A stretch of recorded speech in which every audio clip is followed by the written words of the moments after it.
you, everyone. So TJ, even though he's a real estate agent, but his passion is about something else that we're going to talk about today, right, TJ? Correct. And I have a stack of information that he gave me. So I'm going to read something, and as I read something, and then he will explain it to me and to you, right, TJ? Yeah, if it triggers any thoughts or questions, please ask. Okay, so in here he said due to new state what is it? Legislation, which is legislation. the new state laws. The new state law, accessory dwelling unit, ADU, are expanding so fast throughout California, creating abundant development and income opportunity for owners, builders, and investors, as well as affordable housing option for renters and buyers. Discover how the new ADU laws will impact you. In this marketing, wait a minute, what I'm talking about.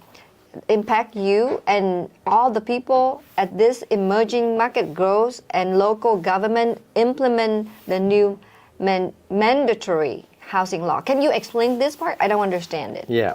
So there's a lot going on there. There's a lot to unwrap. To unpackage this, we'll probably have to do it in a couple sessions, as you suggested. But right now, there is just, it's kind of like a trifecta, a perfect storm, confluences of events that are coming together here in California specifically. And let's be clear about that. This is only California. Okay, because we've been claiming we're having a housing crisis that's been going on for a while. Affordable housing has become one of the most key issues. We have issues with homelessness. We have issues with rent control. We have basic economic supply and demand issues that have been going on in California for a long time, and we're way under supplied as far as the housing market is concerned, and there's a large demand.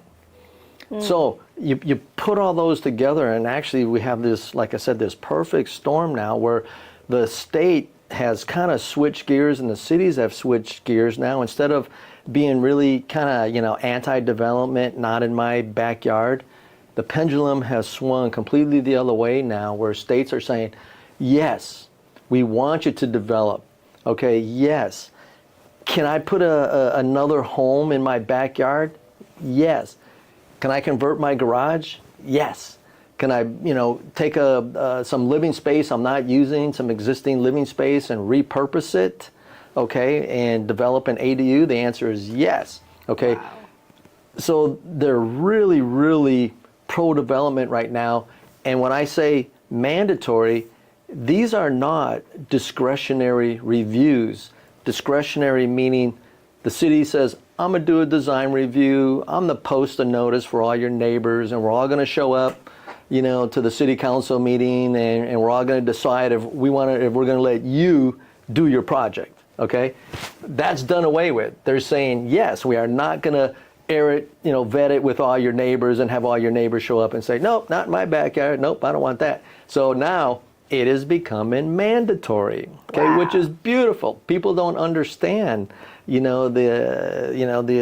how enormous that is. What a big milestone that is to go to the city, say, I want to do this, I want to do that. As long as you're conforming with all the ADU guidelines, which we have documented, which are easy to get your hands on, as long as you're conforming, the city has to say yes. They have to rubber stamp your project. Here's my plans. Boom, rubber stamp it.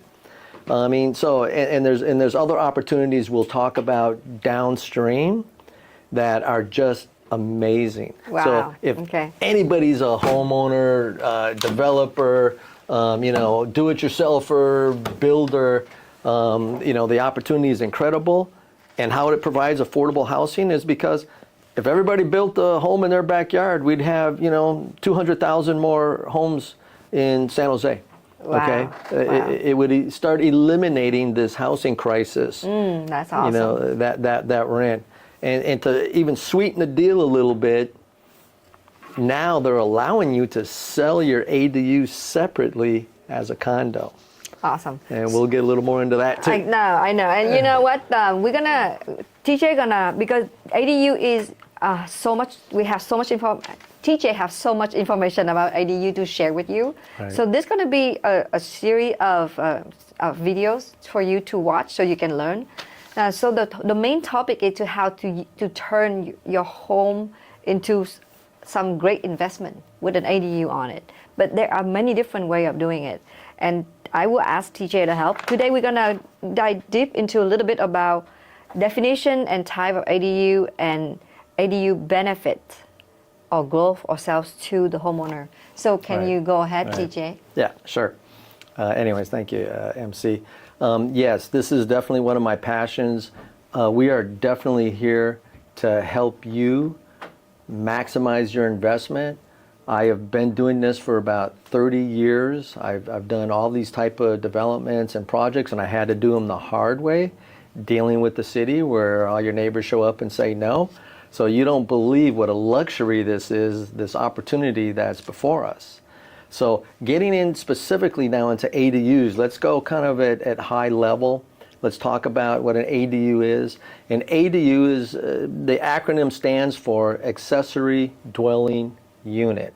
Okay, they've gone by all kinds of names in the past: in-law quarters, granny flats, backyard homes, many different names, but now they've kind of come up with one name to capture all that: accessory dwelling units. Well, what is that? Really, an ADU is an independent living space. Okay, now you could be repurposing existing living space, i.e. within the footprint of your home, or you can even have a shed out in the back that you decide you want to turn that shed into living space and, Wow. and rent it out. Okay, or you have a basement that you want to refinish and rent out, or you have an attic, or obviously the most common is a garage conversion. Okay, so when it comes down to the ADUs, there's really three main types. One is the detached ADU, as we talked about, kind of like a backyard home. It's not connected to the house. It's completely detached, completely separate living facilities, living quarters. Okay. The second one would be an attached ADU. So it's okay to build right up next to your house and share an adjacent wall and call that an attached ADU. Or if you even have existing living space that isn't being used, let's say, as I said, a garage, a basement, an attic space, maybe you have a whole upstairs, downstairs house and the whole upstairs isn't being used. You could convert that into an attached ADU. Okay? And then the other one is kind of like conversion. Conversion is probably the easiest for everybody to kind of understand and wrap their head around and their arms around, because the simplest obviously is converting a garage. Your standard two-car garage is 20 by 20, it's 400 square feet. Okay?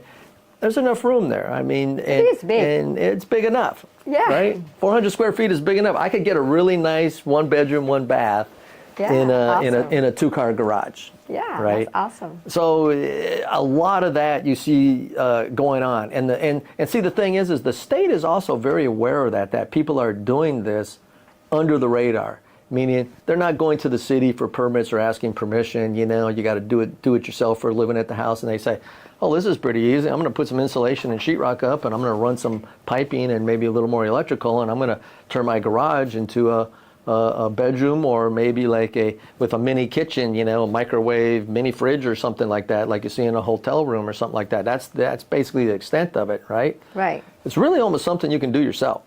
Wow. Which I have. I mean, pretty much. I don't think everybody can do it themselves. Like, I cannot do it myself. Even Well, though a handy you teach me person. a lot of things, but I don't think but it's Right. good to know. It's Right. awesome information. So the junior ADUs, as they call them, are when you're repurposing existing space, like converting a garage. Okay. So now we talked about, let's review. We talked about a detached ADU, very straightforward, small home in the back of your house. Attached, either you build up to adjacent wall of your house, or you're going to repurpose existing living space within your house. Okay, but still it's independent. It's separate entrance, private entrance, and this is the kicker: private utilities. Okay, I want you to think about that. That means you're having your own PG&E and your own water, sewer, etc.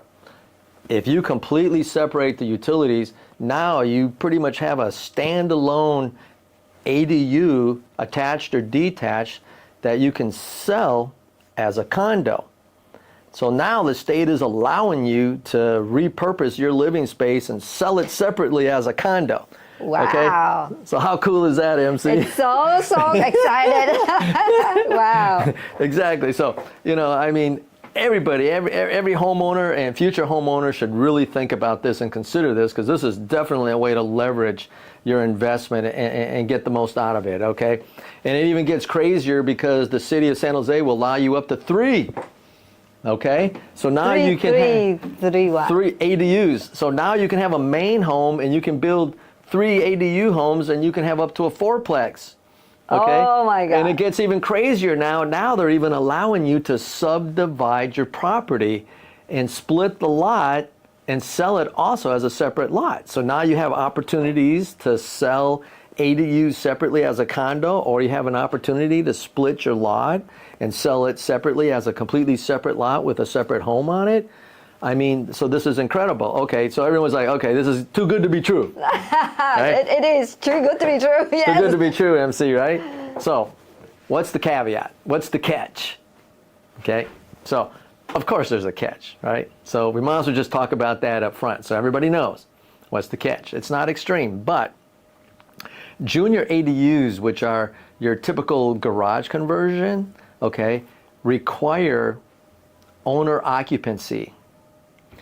And even above and beyond owner occupancy, they require a deed restriction, meaning you actually have to file the paperwork with the county recorder and record on your deed that you have an existing junior ADU, which follows the property wherever it goes, and any sales or transfers, you have a junior ADU, and you cannot sell that junior ADU separately, okay?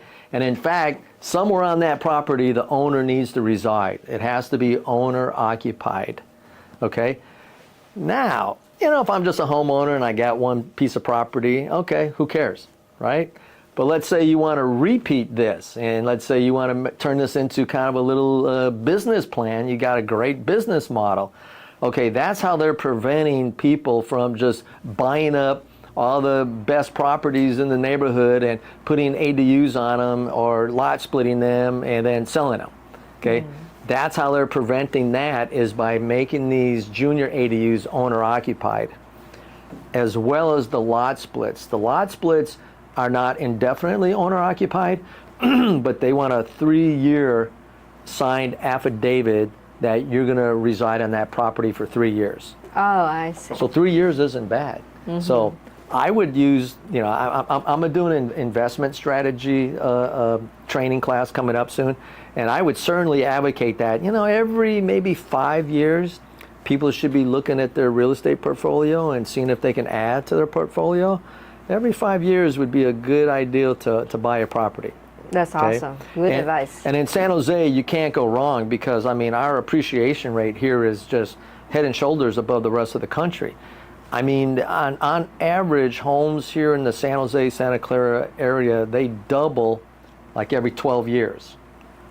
Okay? That's like so awesome. They doubled in the last 10 years, okay, after we had, the Big Short and the real estate market dropped. I mean, the market does drop sometimes. But ever since then, 2010, 11, 12, 13, whatever, ever since then, the last 10 years has just been gun-ho. And in the last 10 years, we've seen property values here double.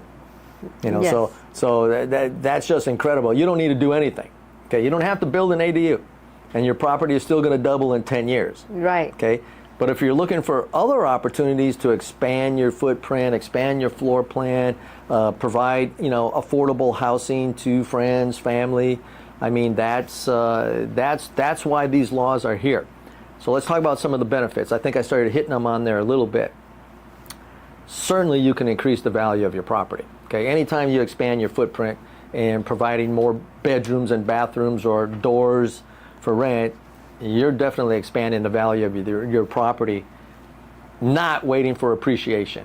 Appreciation is something that happens over time. This is something you can do immediately to expand the value of your property, right?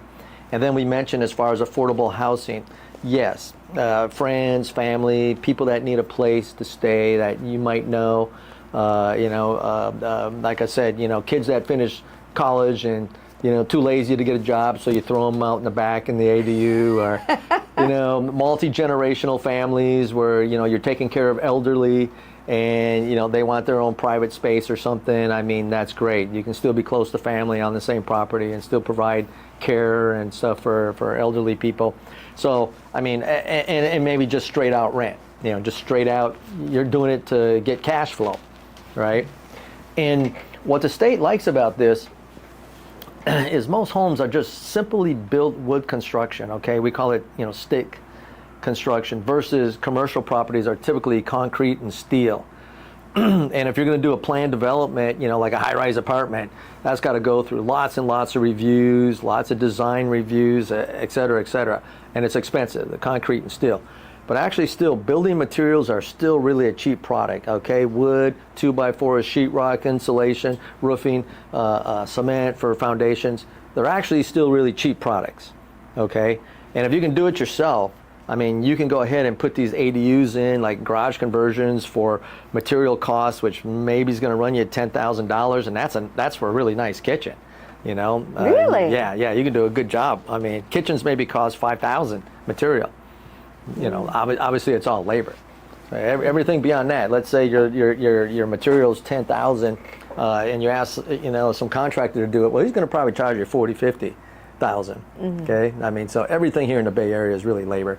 But anyways, some more of that later. I think that's good. Thank you so much for sharing. I think you know what, DJ has so much to offer, and I know you cannot wait for his next time coming back up.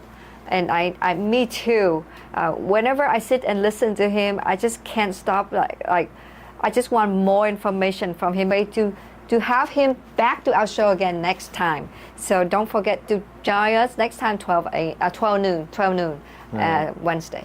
That's right, DJ? Right. Stay tuned, everybody. We got some more goodies for you. You're gonna love it. Thank you so much. Bye. Bye. Okay, so